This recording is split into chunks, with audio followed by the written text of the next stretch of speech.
আর একটা জিনিস দেখুন আপনারা, যে বাংলাদেশে অটো রিক্সাওয়ালাদের কাছ থেকে কত টাকা চাঁদা নেয়, কত টাকা চাঁদা চায়, কত টাকা আয় হয়েছে এক রিক্সাওয়ালা ড্রাইভারের কাছ থেকে, অটো রিক্সা ড্রাইভারের কাছ থেকে শুনুন।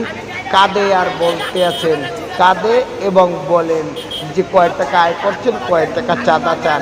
এভাবে যদি বাংলাদেশ হয়, এভাবে যদি বাংলাদেশ চলে, কতদিন লাগবে দেউলিয়া হতে বাংলাদেশ কৃষক ও শ্রমিক ব্যবসায়ী ভাইদের? এটাই আমার প্রশ্ন। এবং ভিডিওটা দেখুন পুরোপুরি, আমি দিয়ে দিলাম। 200 টাকা চাইছে আমার কাছ থেকে, আমি কামাইছি কয় টাকা ভাই? দেখেন আমি ঘরে দেবো কি, আমি নিজে চলবো কি? আমি কামাইছি কয় টাকা ভাই? সকাল ভাই না কন আমি কয় টাকা কামাইছি, আমি দেবো কয় টাকা করে কন? ট্রাফিক কথা আছে, তাহলে ট্রাফিকের আইন নাই মানুষ, এরা এরকম কথা থেকে কয় টাকা দামো ভাই? কয় টাকা টাকা দেবো ভাই? কাঁটায় একবার টাকা দিচ্ছি, শান্তিনগর মোড়ে একবার টাকা দিচ্ছি, আবার টাকা কয় টাকায় দিব ভাই কন? ওই জায়গায় কত করে দিচ্ছে? ওই জায়গায় 200 করে নিচ্ছে। আমি মধুবাগনি নামের গলিতে গাড়ি চালাই। ঘুরছে কোথায়?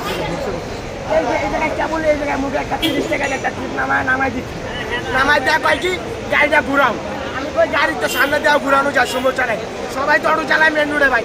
আমরা যত গাড়ি আছে এখন সবই অটো, অটো তো মাইন্ডসেট বাইরের দেশের তো অটো ব্যাটারি ম্যাটারি আমগো বাংলাদেশে তৈরি করে, যদি হারা আনতে পারতেছে আর রোডে গাড়ি চললে